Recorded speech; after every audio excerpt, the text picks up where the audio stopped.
The gym was buzzing with energy. Heavy bags swung back and forth, gloves thudded against pads, and shouts of encouragement filled the air. This was the kind of place where strength was measured in bruises, sweat, and dominance. No one came here to be soft. Among the crowd of tough athletes and seasoned fighters, she stood quietly in the corner, barely noticed, almost invisible. Her name was Amna.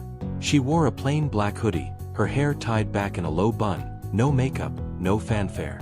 Her shoes looked worn, her stance uncertain, and her hands, too gentle for a place like this. She had come in asking to train, not to spectate, not to admire, but to learn. Some of the trainers raised an eyebrow. Others exchanged glances. They were used to cocky teenagers, loud influencers, or fiery newcomers with something to prove. But Amna? She didn't look like she belonged. One of the black belts, a man named Zaki, smirked. He had a reputation. Arrogant, strong, undefeated in local circuits. When he saw her standing in line for sparring drills, he chuckled out loud. "You sure you're in the right place, Baji?" he said with a half-laugh, loud enough for the others to hear. People turned. A few chuckled. Others just watched, curious how the strange newcomer would respond. But Amna didn't flinch. She looked at him, not with anger, not with fear, just a calm, steady gaze. "I came to learn," she said simply. Zaki rolled his eyes. "All right then, why don't you step up and show us what you've got?" It was meant to be a joke. A mockery. Everyone knew Zaki wouldn't go full force. But even his light sparring had bruised egos and sprained wrists before. She stepped onto the mat. The air in the gym shifted. Phones came out. People leaned on benches. This was going to be quick, funny, maybe even embarrassing. The bell rang. Zaki circled her lazily, hands down, taunting. But Amna didn't move like someone clueless. She moved like water. She didn't throw wild punches. She didn't flail. She waited. Zaki lunged with a playful jab, expecting her to flinch or stumble. She slipped it clean. His smile faded a bit. He jabbed again, harder this time. She ducked, pivoted, and in one smooth motion, swept his leg. He hit the mat. Hard. The gym went quiet. It wasn't just that she had taken him down. It was how fast, how controlled, how clean. Zaki scrambled up, now serious. His smirk was gone. They circled again. He came at her with a combo, left, right, knee. She blocked the punches and redirected the knee into a clinch. And then she did something no one expected. She threw him. Full body. Laid him flat. There was no cheering. No yelling. Just stunned silence. Zaki didn't get up right away. When he finally did, he stood up slower. And he didn't look at her with mockery anymore. He bowed slightly. She nodded back. And then she quietly stepped off the mat, as if nothing had happened. The trainers huddled near the wall, whispering. One of the older coaches approached her and asked, "Where did you train?" She paused. "I didn't. Not professionally. My father was a wrestler. He taught me at home. I just never had the courage to do this, until now." That hit harder than any punch. She hadn't come to prove anything. She had come to heal. Years of hiding. Of being told, this isn't for women. Of being laughed at, judged, dismissed. But not anymore. In one moment, she changed every perception in that room. Not just of her, but of every quiet girl who had ever been underestimated. She trained every day after that. Not for the cameras. Not for the praise. For herself. She didn't talk much. But when she moved, everyone watched. And no one laughed again. Days turned into weeks. Amna returned every evening, always quiet, always focused. She didn't seek attention, but attention followed her. Her movements were precise, sharp, thoughtful.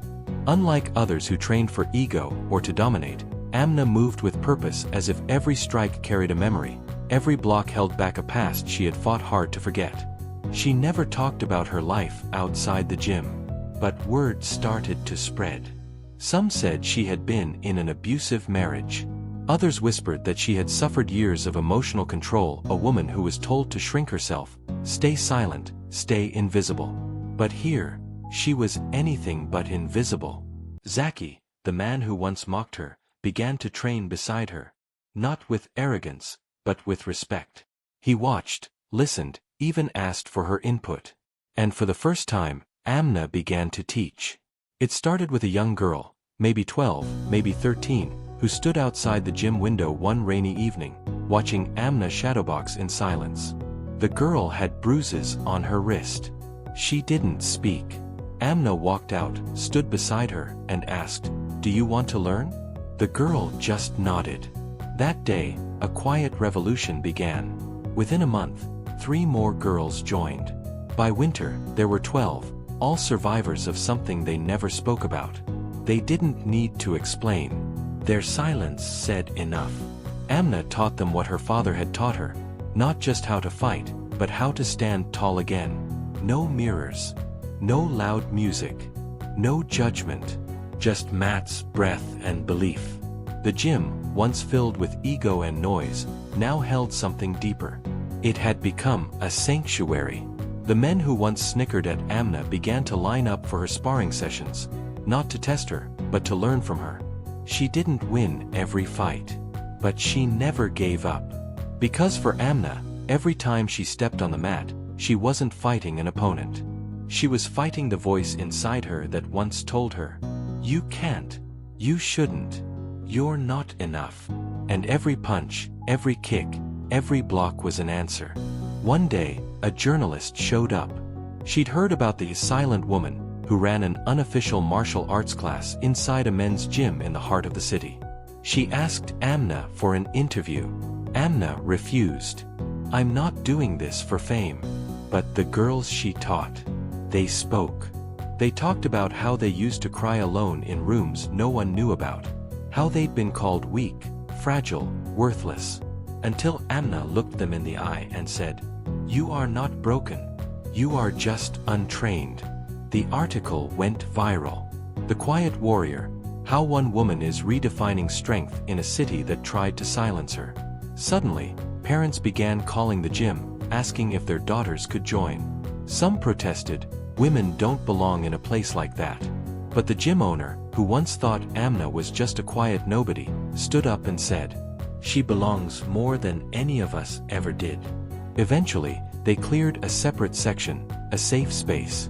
Not just for women to train, but to rise. Amna never charged a single rupee. She said, "I was given this strength for free. I will pass it on the same way." And she did. Girls from working-class neighborhoods, divorced mothers, widows, survivors. They came quietly, trained fiercely, and walked out taller than they came in. One day, during a tournament, a girl from Amna's class faced a regional champion, a girl with sponsors, flashy gear, and years of coaching. People expected a quick knockout. Instead, they witnessed a war. 3 rounds. Every second earned with sweat and grit.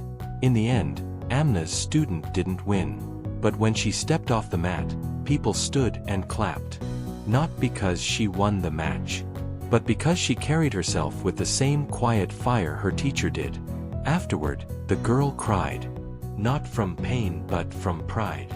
She ran into Amna's arms and whispered, "You changed my life." Amna just smiled and said, "No, you changed yours. I only reminded you how." Years passed. Amna became a name whispered with reverence in gyms across the city. She still dressed the same, still walked the same, still didn't raise her voice. But wherever she went, rooms fell silent. Not out of fear, out of respect. She had taught an entire generation that strength isn't always loud. Sometimes, it's quiet. Sometimes, it wears a hoodie and carries old scars. Sometimes, it walks in alone and leaves a legacy behind.